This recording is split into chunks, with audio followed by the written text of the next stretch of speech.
Hello everyone. आज काफ़ी समय के बाद मैं ये वीडियो बना रही हूँ। वजह थोड़ी हेल्थ प्रॉब्लम चल रही थी और टाइम की कमी थी। लेकिन अपार्ट फ्रॉम ऑल दिस आज मैं आपको बताऊँगी कि आप 60 डेज़ में यूजीसी नेट की तैयारी कैसे कर सकते हैं। यानी ये राइट समय है कि अगर आज भी आप चाहें कि आप इस पेपर की तैयारी कर सकें तो आप कर सकते हैं या नहीं। ऐसी क्वेरी देखिए मुझे मिल रही थी, इसलिए मैं सोचा कि क्यों ना इस पर एक वीडियो बना दी जाए कि इंडिविजुअल को बताने से बेटर है कि मैं सबको बता सकूं कि आप 60 डेज में इस पेपर की तैयारी कर सकते हैं, बिल्कुल कर सकते हैं। It's not that much tough. उसके पहले देखिए, जो लोग चैनल पर नए हैं वो चैनल को सब्सक्राइब कर लें, जिससे आपको लेटेस्ट वीडियो की नोटिफिकेशन ईजिली अवेलेबल हो जाए। सब्सक्राइब बटन बेल आइकन दिया होगा, उसे भी आप बिल्कुल प्रेस कर दीजिए। चलिए अब शुरू करते हैं हम पेपर के पैटर्न से। स्ट्रैटेजी हम बाद में डिस्कस करेंगे, क्योंकि क्या है कि कुछ लोग हैं जो पहली बार इस पेपर को देने जा रहे होंगे, तो बेटर है कि वो पहले पेपर के पैटर्न को समझ लें। एग्जाम देने से पहले देखिए उसके पैटर्न, उसके सिलेबस, ये दो चीज़ को आपको क्लोजली फॉलो करना होता है। स्ट्रैटेजी तो उसके बाद आएगी, पहले तो आप देखेंगे कि इसका पैटर्न क्या है, इसका सिलेबस क्या है, और उसके अकॉर्डिंग फिर आपको अपनी स्ट्रैटेजी बनानी है कि किस पेपर में मुझे कितने मार्क्स लाने पड़ेंगे, तब मेरा कट ऑफ क्रॉस होगा। राइट, समझिए आप कि इसमें दो पेपर आते हैं। दो पेपर में देखिए, पेपर 1 में 50 क्वेश्चंस है 100 मार्क्स के, और पेपर 2 में 100 क्वेश्चंस है 200 मार्क्स के। पेपर 1 में देखिए 10 यूनिट्स हैं, और पेपर 2 पॉलिटिकल साइंस अगर आपका सब्जेक्ट है तो इसमें भी 10 यूनिट्स कवर अप करने के लिए दिया हुआ है। पेपर देखिए ऑनलाइन मोड में होता है, यानी कि सीबीटी कंप्यूटर बेस्ड टेस्ट होगा, ऑनलाइन में होगा। अगर देखिए आपने इसके पहले ऑनलाइन एग्जाम कभी नहीं दिया है तो उसके लिए भी देखिए एनटीए अपनी वेबसाइट पर देता है कि आप मॉक टेस्ट लगा के देख लें, जिससे कि आपको एग्जाम देते समय कोई दिक्कत ना आ सके। तो अगर आपको मॉक टेस्ट भी देना है तो आप एनटीए की वेबसाइट पर एक मॉक टेस्ट यूजीसी नेट का दे सकते हैं, ताकि आप देख लें कि ऑनलाइन एग्जाम कैसे होता है। और जिन्होंने पहले दे के रखा है उनके लिए बहुत अच्छी बात है, वो दूसरे अटेम्प्ट में देने जा रहे हैं तो उनको दिक्कत नहीं होगी। ऑनलाइन एग्जाम में तो बिल्कुल नहीं होगी, सुन के उनको सब घबराएंगे नहीं वो। चलिए, पेपर पैटर्न की बात हमने कर ली। और देखिए नेगेटिव मार्किंग नहीं है, there is no negative marking is this examination. ये क्लियरली मैं आपको मेंशन करना चाहूँगी, जिससे कि आपके अंदर से, जैसे आपने क्वेश्चन आपने देखा, आपको लग रहा है कि ये सही हो सकता है, लेकिन कभी कभी नेगेटिव मार्किंग की वजह से हम नहीं लगा पाते उस ऑप्शन को। तो यहाँ देखिए नेगेटिव मार्किंग नहीं है, आप सारे क्वेश्चंस आराम से 150 क्वेश्चंस अटेम्प्ट कर सकते हैं। दोनों ही पेपर से आप सारे सवाल लगा करके आइए। चलिए, ये बात हो गई पेपर पैटर्न की, मोड की। अब देखते हैं हम स्ट्रैटेजी। सिलेबस की मैं उम्मीद करती हूँ कि आपने सिलेबस का पूरा एक अच्छे से देख लिया होगा कि हाँ पेपर 1 में क्या है और पेपर 2 में क्या क्या हमें पढ़ने हैं। चलिए पेपर 1 की बात करते हैं हम। पेपर 1 में 10 यूनिट्स है, मैंने आपको पहले ही बताया। उसके लिए देखिए पेपर 1 में आप देखेंगे तो उसमें 10 यूनिट्स हैं। 10 यूनिट्स में अगर आप देखिए जिनके अंदर चेंजेस नहीं होते, जैसे आपने पहले अटेम्प्ट में दे रखे हैं, आप फिर इस अटेम्प्ट में देने जा रहे हैं, तो आपको देखना है कि इन यूनिट्स में कोई चेंज नहीं होता बहुत। जैसे कि टीसी एप्टीट्यूड है, एक्सेल एप्टीट्यूड है, आईसीटी का पोर्शन है, या पैसेज जो आता है इंग्लिश का, देखिए इनमें कोई चेंज नहीं होता, ये सेम है। अगर आपने पहले कोई इन पर नोट्स बनाए हैं तो वो आज इस अटेम्प्ट में भी आपके काम बिल्कुल आएंगे, तो इनमें कोई चेंज नहीं है।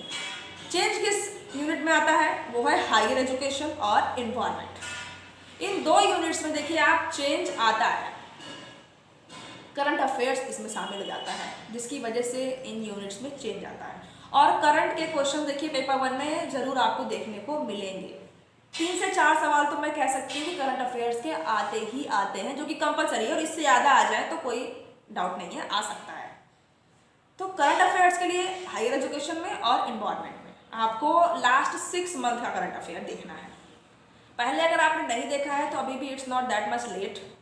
आप आज भी अगर इनके करंट अफेयर्स लास्ट 6 मंथ का देखना चाहें तो आप देख सकते हैं कि हायर एजुकेशन में क्या क्या चेंजेस हुए हैं और इन्वायरमेंट में क्या क्या चेंजेस हुए हैं। इन दोनों यूनिट्स के देखिए करंट अफेयर आप कवर अप कर लीजिए। अब आते हैं ऐसी फिक्स्ड यूनिट पे जिसमें कि आपका 15 से 20 सवाल सही हो सकता है, अगर ये यूनिट्स आपकी पूरी तैयार हैं।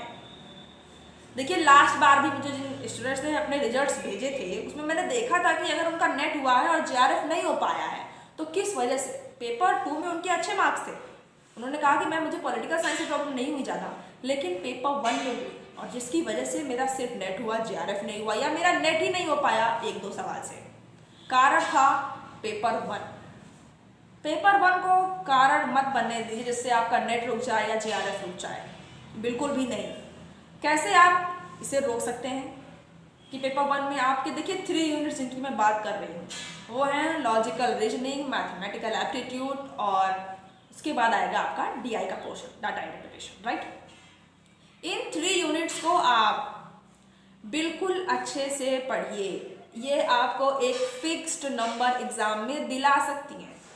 देखिए मैं इन पर बहुत जोर देती हूँ कि ये 3 यूनिट्स आप बिल्कुल अच्छे से पढ़िए, क्योंकि मैंने खुद इन्हें पढ़ा था और फिर मैंने देखा कि नहीं, मुझे इन 3 यूनिट से फ़ायदा हुआ है, वाकई में हुआ है। पेपर के स्टार्टिंग में डीआई के क्वेश्चंस थे और डीआई ऑलमोस्ट सारे क्वेश्चंस मैंने सही किए थे। तो इसलिए मैं आपको बता रही हूँ अपने एक्सपीरियंस से कि आप बिल्कुल लैक मत होइए, इन यूनिट्स की वजह से आप लैक मत कर दीजिए कहीं नेट पाने में या जेआरएफ पाने में। अगर मन बना लिया है कि नेट होना है, जेआरएफ होना है, तो इन 3 यूनिट्स को मिस मत करिए, क्योंकि अगर आप 15-20 समझ रहे हैं, 15-20 क्वेश्चन आप घर से ही छोड़ के निकल रहे हैं, तो वहाँ कितने बचे करने के लिए? 35 क्वेश्चन। और कहाँ से आप 35 में 35 थोड़ी सही करके आ जाएंगे क्वेश्चंस। इसलिए इन 3 यूनिट्स को भी पढ़िए। अब आप इनको कब पढ़ेंगे? देखिए, इनके लिए आप सैटरडे और संडे का दिन रखिए। सैटरडे और संडे को आप मैथ्स के क्वेश्चंस लगाइए, रीजनिंग के क्वेश्चंस लगाइए और डीआई के क्वेश्चंस लगाइए। अगर आप डीआई लगा रहे हैं तो देखिए कि अगर उसमें 5 क्वेश्चंस हैं तो बिल्कुल 5 सही हों। अगर 5 ना सही हो तो 4 सही हो, 4 सही हो, 3-4 से ज़्यादा तो क्वेश्चंस आपको डीआई में सही करने हैं, क्योंकि ये पता है आपको, ये जो डीआई के क्वेश्चन होते हैं और मैथ्स के क्वेश्चन होते हैं, ये कट ऑफ कभी कभी आपके निर्धारित कर देते हैं कि आपने कट ऑफ क्यों टच नहीं कर पाए, क्योंकि आपने यूनिट्स पर फोकस नहीं किया था, रीजनिंग पर, मैथ्स पर और डीआई पर। तो इन तीनों को आप सैटरडे और संडे को कवर करिए। अगर अभी भी आप ये प्लान बनाएंगे तो आप समझिए कि सैटरडे और संडे को इन्हें लगाइएगा। अब आप इनके क्वेश्चंस कहाँ से लगाएंगे पेपर 1 के? उसके लिए देखिए केवीएस मैदान बुक मैं सबको सजेस्ट करती हूँ पढ़ने के लिए पेपर 1 के लिए। तो उम्मीद है कि आप सबके पास केवीएस मैदान होगी। इंग्लिश मीडियम और हिंदी मीडियम दोनों में ये बुक आती है, तो आप इस बुक को अगर नहीं लिए हैं आज तो आज ही इसको खरीद लीजिए। उसमें देखिए क्वेश्चंस प्रैक्टिस के लिए बहुत है, कोई एक्स्ट्रा आपको टेस्ट सीरीज के लिए पेपर 1 में नहीं जाना है, एक्स्ट्रा मार्क्स नहीं लगाने हैं, क्योंकि पर्टिकुलर यूनिट के बाद क्वेश्चंस बहुत ज़्यादा दिए हुए हैं केवीएस मैदान में, तो आप उसको लगाइए। अगर आपने केवीएस मैदान के सारे क्वेश्चंस लगा लिए हैं, उसके बाद आप जाइए कि प्रीवियस 3 ईयर्स में जो एग्ज़ाम हुआ है यूजीसी नेट का, उनमें पेपर 1 के जो क्वेश्चन पेपर हैं उनको सॉल्व करिए और देखिए कि आप 50 क्वेश्चंस में से कितने क्वेश्चन सही कर पा रहे हैं।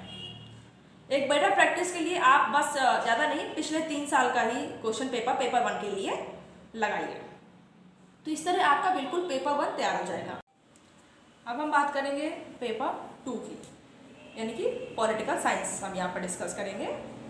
पेपर 2 वो सब्जेक्ट जिसको आपने ऑप्ट किया है कि हम इस सब्जेक्ट से एग्ज़ाम को देंगे। पेपर 1 देखिए सबको सेम ही देना होता है, लेकिन पेपर 2 जो आप सब्जेक्ट ऑप्ट करते हैं उस सब्जेक्ट से आपको एग्ज़ाम देना होता है। पॉलिटिकल साइंस में 10 यूनिट्स हैं। 10 यूनिट्स सारी सेम अटेंशन से प्रिपेयर की जाए, ये थोड़ा सा टफ है। It's not that much possible कि आप सेम अटेंशन के साथ 10 यूनिट्स कवर करें, यानी सबकी नोट्स बनाएं, सब डेली रिवाइज करें, ये थोड़ा सा टफ है करना इसको। तो बेटर है कि आप 8 यूनिट यानी कि 8 यूनिट्स आप कवर अप करिए सेम अटेंशन से, और 2 को एक नॉर्मल वे से प्रिपेयर करिए, 1 बार 2 बार क्लोजली पढ़ लीजिए, बस बहुत नहीं। जब बहुत ज़्यादा आपको पढ़ना है, सेम नोट्स और बार बार रिवाइज करना है, तो उसके लिए आप सिर्फ 8 यूनिट रखिए, या एनफ है। 8 यूनिट्स को सेम अटेंशन से कवर अप करिए और 2 को आप छोड़ सकते हैं, कंप्लीटली नहीं, थोड़ा बहुत पढ़ करके आप उसे लीव कर सकते हैं। अगर आपकी 10 यूनिट्स कंप्लीट तैयार है कि हाँ ये 10 यूनिट्स मेरी तैयार है और इससे कोई क्वेश्चन आएगा, तो रेयरली है कि गलत हो, उस हिसाब से आप 8 यूनिट्स को कवर करिए। अब 60 डेज है एग्ज़ाम में, आपके मई में आपका एग्ज़ाम होगा। पॉलिटिकल साइंस के लिए आपको क्या करना है? देखिए, जैसे आप समझिए कि इंडियन पॉलिटिकल थॉट है, वेस्टर्न पॉलिटिकल थॉट है, पब्लिक एडमिनिस्ट्रेशन है और पॉलिटिकल थ्योरी, ये 4 यूनिट्स आप देखिए। अगर आपने प्रीवियसली दिया है इस एग्ज़ाम को, तो इनके लिए भी कोई आपको नई सोर्स की तरफ नहीं जाना है जो आपने पहले पढ़ा है वही पढ़ना है। इनके देखिए कोई इसमें चेंजेस नहीं आते हैं। देखेंगे आप प्लेटो, एरिस्टोटल, ये जो इनके अंदर टॉपिक्स है, जो कंटेंट है वो चेंज नहीं हो रहे हैं, वो सेम है। जो पहले हमें प्लेटो के बारे में पढ़ा था वही पढ़ना है यानी। और जो पहली बार पेपर देने जा रहे हैं उन्होंने पीजी में पढ़ा होगा प्लेटो, एरिस्टोटल, ग्रेजुएशन में पॉलिटिकल साइंस में पढ़ा होगा इनके बारे में, तो वही आप पढ़िए। अगर आपकी ग्रेजुएशन की कोई नोट्स है, पीजी की कोई नोट्स है तो उसको पढ़िए, और कोई आपने नई नोट्स अब तक बना ली है तो उसका रिवीजन करिए। फ्रेश स्टडी के लिए अब आपको बताऊँ मैं कितना समय बाकी है, तो आप 15 से 20 दिन रखिए कि आप एक फ्रेश स्टडी कर सकते हैं। किसी टॉपिक को नए तरीके से अगर आप पढ़ना चाहते हैं, पहली बार पढ़ रहे हैं, तो उसके लिए आपके पास 20 दिन का समय और है। 20 दिन आप रखिए कि आप नए चीज़ों से रूबरू खुद को करवा सकते हैं कि हाँ ये ऐसी एक चीज़ है, ये मुझे पहले नहीं समझ में आई थी, अभी मैं इसको फिर से पढ़ना चाहता हूँ या चाहती हूँ, तो आप उसे पढ़ सकते हैं नए तरीके से। लेकिन 20 दिन के बाद तो आपको लौट के रिवीजन पे आ जाना है बिल्कुल से। 20 दिन में आप नया जो भी कुछ पढ़ना चाहते हैं, पब्लिक एक्ट की कोई थियरी नहीं समझ में आई है, कॉम्परेटिव पॉलिटिक्स में आपको कोई चीज़ नहीं समझ में आई है, तो आप उसे गो थ्रू कर सकते हैं, आप उसे पढ़ सकते हैं। एक बार आप उसे ज़रूर पढ़ लीजिए 20 दिन के अंदर, लेकिन आपको पढ़ लेना है। उसके बाद आपको टाइम अपना रिवीजन में देना है। एक पर्टिकुलर आपने नोट्स तैयार कर ली है हर यूनिट्स की, तो उसी को आप कंटिन्यू रिवीजन करिए, रिवाइज करते जाइए बार बार उसी को। तो इससे आपका क्या है कि पेपर 2 अच्छे से तैयार हो जाएगा। पेपर 2 में कहीं कहीं ऐसा किसी यूनिट में आता होगा कि कोई थियरी बहुत टफ है, आपको समझ नहीं आ रही है, तो उस पर बिल्कुल आप अटक मत जाइए। अब समय नहीं है कि आप किसी थ्योरी पर बिल्कुल अटक से गए हैं कि हमें तो ये समझ में नहीं आया, जब तक हम इसको समझेंगे नहीं हम आगे नहीं बढ़ेंगे। बिल्कुल ऐसा मत करिए। कभी कभी कोई कोई चीज़ हमें नहीं समझ में आती है, ऐसा नहीं है कि यहाँ पर सारे इंसानों को सब चीज़ समझ में आती है, नहीं है। कुछ थियरी टफ होती है, नहीं समझ में आती है हमको, लेकिन अगर हम उनके पीछे ही लगे रहे हैं 2 दिन 3 दिन अपना उस पर ही हम अपना दिए जा रहे हैं और आगे नहीं बढ़ पा रहे हैं, ऐसा मत करिए। अगर वो आपको नहीं समझ में आई थियरी, ठीक है, 1 क्वेश्चन 2 क्वेश्चन अगर आ भी गया तो ऐसा नहीं है कि आपका बहुत भारी नुकसान हो जाएगा। नहीं समझ में आ रही है, 1-2 बार आप पढ़िए और देख लीजिए कि उससे किस तरह के क्वेश्चन बने हैं, तो बेटर है कि आप उन क्वेश्चंस को ही देख लीजिए, उनके आंसर जान लीजिए और उसके अकॉर्डिंग आप समझ लीजिए। और अगर नहीं समझ में आ रहा है बिल्कुल ही, तो फालतू परेशान मत होइए, बार बार उसको गूगल सर्च मत करिए, बार बार उसको यूट्यूब पर समझने की कोशिश मत करिए कि जब तक हम इसको समझेंगे नहीं हम आगे नहीं बढ़ेंगे, ऐसा मत करिए। समय अब इतना नहीं है कि आप किसी थियरी को आपको नहीं समझ में आ रही है तो आप उसी को बार बार पढ़ते जाइए और आगे आप बढ़े ही ना, ऐसा मत करिएगा। नहीं समझ में आई है उसे लीव कर दीजिए, आगे बढ़िए। आगे कौन सी यूनिट्स है, क्या टॉपिक है, उसमें क्या कंटेंट है, उसको ध्यान में रखिए और उसको पढ़िए।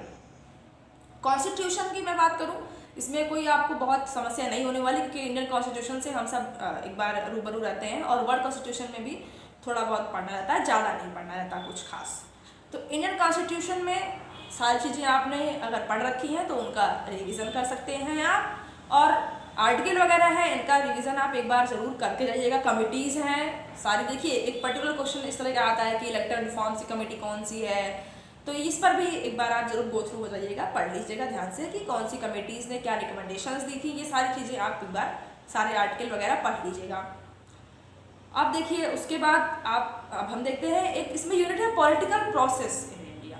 उसके लिए बहुत परेशान मत होइए, कहीं कहीं कास्ट पढ़ना है हमें, तो इस सब चीज़ों के लिए बिल्कुल परेशान मत होइए। इस पर जो क्वेश्चन आते हैं बहुत जनरल क्वेश्चन आते हैं। देखिए कुछ क्वेश्चंस आपको एग्जाम में रीजनिंग के बेस पे भी करना होता है, अपना सेंस ऑफ माइंड का भी थोड़ा सा इस्तेमाल करना होता है और सॉल्व करना होता है। उसके एग्जैक्टली आंसर के लिए आप कोई बुक खोलेंगे तो आपको नहीं मिलेगा, तो उनके लिए परेशान होती है कि ये हम कंटेंट कहाँ से पढ़ें, किस किताब में दिया हुआ है। इतना परेशान होने की ज़रूरत नहीं है। कोई कुछ क्वेश्चन ऐसे होते हैं जिसमें आपको अपनी रीजनिंग का इस्तेमाल करना होता है पेपर 2 पॉलिटिकल साइंस में। देखिए पिछली बार जो एग्ज़ाम हुआ था उसमें एक क्वेश्चन इस तरह के ज़्यादा पूछे गए थे, स्टेटमेंट फर्स्ट और स्टेटमेंट सेकेंड टाइप के।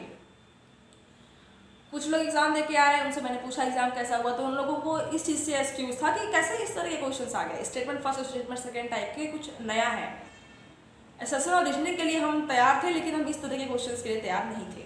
और जब मैंने उनको देखा तो मैंने इतना उनको टफ नहीं पाया कि वो बहुत टफ क्वेश्चंस थे, दे वर इजी। अगर आपने पूरी थियरीज वगैरह कवर अप कर ली है, सब कुछ पढ़ लिया है, आईआर के पोर्शंस आपने कवर अप कर लिए हैं, तो आपको उन क्वेश्चंस में दिक्कत नहीं होनी चाहिए थी।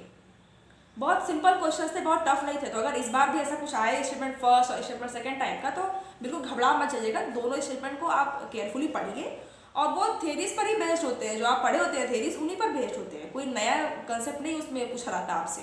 और फिर देख लीजिए कि कौन सा स्टेटमेंट सही है, कौन सा गलत है, दोनों सही है या एक सही है, उसके अकॉर्डिंग आप आंसर लगा करके आइए। घबराइएगा नहीं उसको देख करके कि ये तो बिल्कुल नए तरीके से क्वेश्चन पूछ लिया गया हमसे और हम इसको चैलेंज करने वाले हैं। नहीं, कोई ऐसी बात नहीं है। अगर कोई नए मेथड से क्वेश्चन पूछ लिया गया तो इट नॉट मीन्स कि कोई नई चीज़ पूछ ली गई है। चीज़ तो वही पुरानी थी, जो आपके सिलेबस में टॉपिक था, क्वेश्चन तो उसी से आया है, बस पूछने का तरीका बदल गया है। तो वो थोड़ा बहुत चेंजेस एंटी है अपने क्वेश्चंस में पूछने के तरीके में करता रहता है। लेकिन अगर आपने थ्योरीज तैयार कर ली है तो उसी को ही पढ़िए और उसी से ही क्वेश्चन आएंगे। IR में देखिए, करंट अफेयर्स के लिए बहुत भारी भयंकर करंट अफेयर आपको पढ़ के नहीं जाना है कि बिल्कुल आप द हिंदू वगैरह पढ़े जा रहे हैं। नहीं, बहुत करंट अफेयर्स के लिए आपको इसमें परेशान नहीं होना है। IR में भी हाँ, लास्ट 6 मंथ का करंट अफेयर अगर आपको मिल जाए तो आप एक बार जरूर उसको पढ़ लीजिए IR के लिए, तो वो आपको हेल्प ज़रूर करेगा। IR में भी कुछ देखिए थियरीज हैं, जैसे रियलिज्म है, न्यू रियलिज्म है। इनसे क्वेश्चंस हर बार पूछे जाते हैं कि कौन से थिंकर रिलेटेड है, इंस्टीट्यूशनल अप्रोच से कौन से थिंकर रिलेटेड है। ये सारे सवाल देखिए कंटिन्यू पूछे जा रहे हैं। और जो मैंने पॉलिटिकल साइंस की टेस्ट सीरीज बनाई है उसमें भी इस बात को मैंने ध्यान में रखा है कि नए सिलेबस के बेस्ड पर एक अच्छी टेस्ट सीरीज बनाई जा सके, और वो मैंने बिल्कुल बनाई हुई है।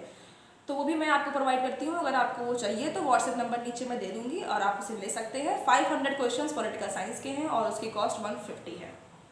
क्वेश्चन देखिए सारे नए हैं। मैं ऐसा कोई नहीं काम करती कि आपको रिपीटेडली कोई क्वेश्चन कहीं से उठा के दिए जा रहे हैं, जैसे कि अब मार्केट में जो बुक्स आती हैं वो करती हैं कि क्वेश्चंस रिपीटेडली आपको वही दिए जा रहे हैं बार बार, कुछ नया नहीं है। तो वो बिल्कुल मैं वो करने से बचती हूँ। आप क्वेश्चंस को, नए क्वेश्चंस को लगाइए। टॉपिक वही है लेकिन क्वेश्चन उन पर कुछ अलग तरीके से भी बन सकता है, सेम नहीं। बार बार आपसे यही नहीं पूछा जाएगा कि UN डे कब पड़ता है। अब UN के अंदर की चीज़ें भी आएंगी। एक सवाल देख लिया UN डे कब होता है, रिपीटेडली पूछे जा रहे हैं, ऐसा नहीं है। अब UN के अंदर की चीज़ें भी आपको पता होनी चाहिए। इसलिए देखिए वो टेस्ट सीरीज मैंने जो बनाई है वो नए पैटर्न के बेस पर बनाई है, तो जिन्हें भी लेना है वो उसे ले सकते हैं। पॉलिटिकल साइंस के लिए वो टेस्ट सीरीज आपको बहुत हेल्पफुल होगी।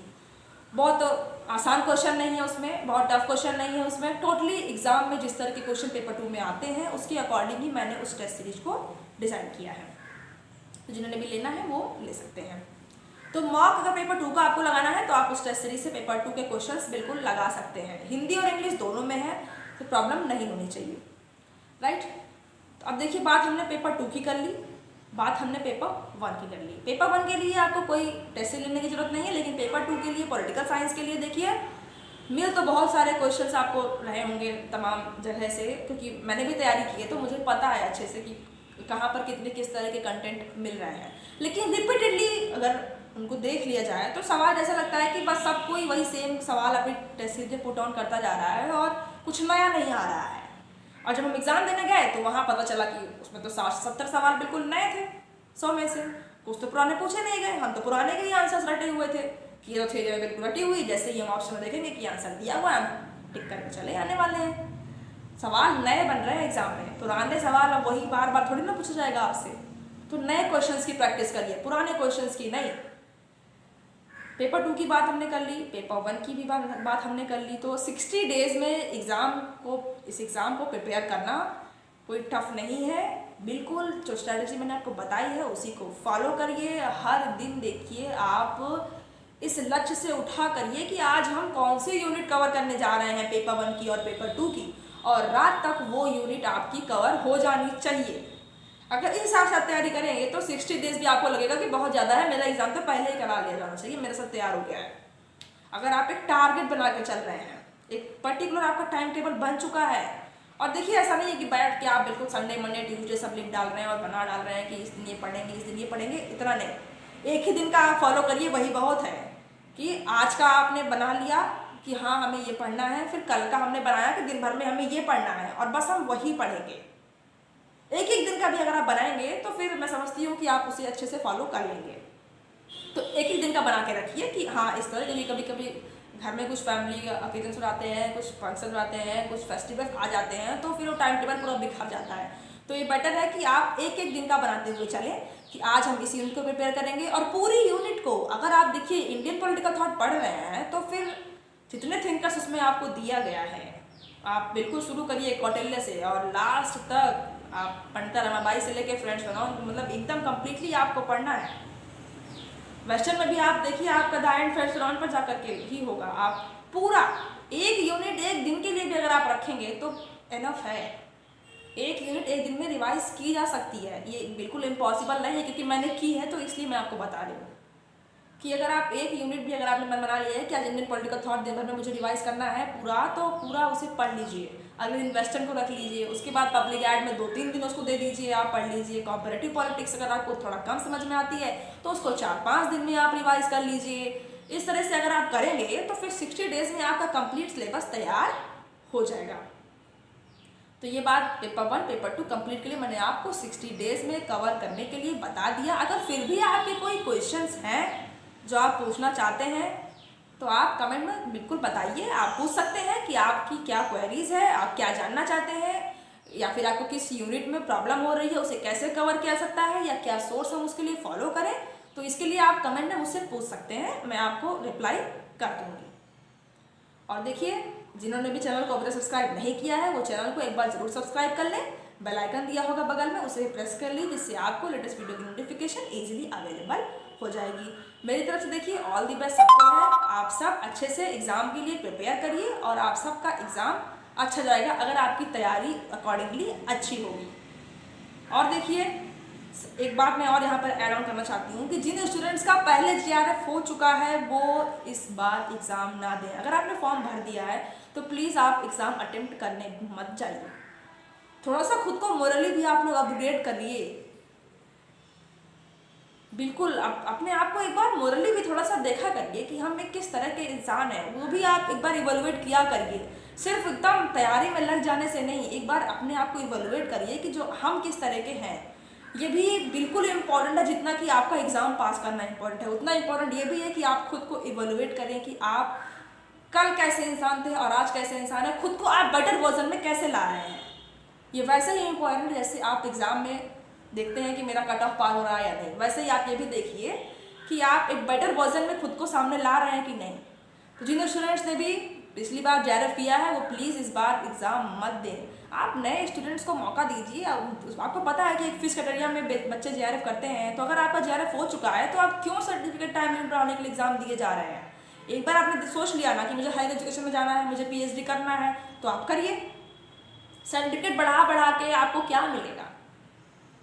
इसलिए मैं कह रही हूँ कि थोड़ा सा मोरली अपग्रेड होइए और थोड़ी सी ह्यूमैनिटी अपने अंदर रखिए और जो नए बच्चे हैं उनको मौका दीजिए। क्योंकि कई स्टूडेंट्स हैं जो बहुत लंबे समय से तैयारी करते हैं और आप उनकी एक सीट ले लेते हैं। आपका लगातार जेआरएफ हो रहा है, आपने क्या अपने नाम के आगे लिख देना है 3 टाइम जेआरएफ क्वालिफाइड।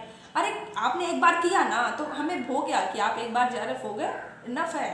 अब दूसरे स्टूडेंट को मौका दीजिए। बहुत लोग इस एग्ज़ाम की तैयारी में लगे हुए हैं, तो आप उनके भी बारे में एक बार सोचिए कि आप किसी और की सीट मत लीजिए। इकट्ठा करके जेआरएफ का सर्टिफिकेट आप क्या करेंगे।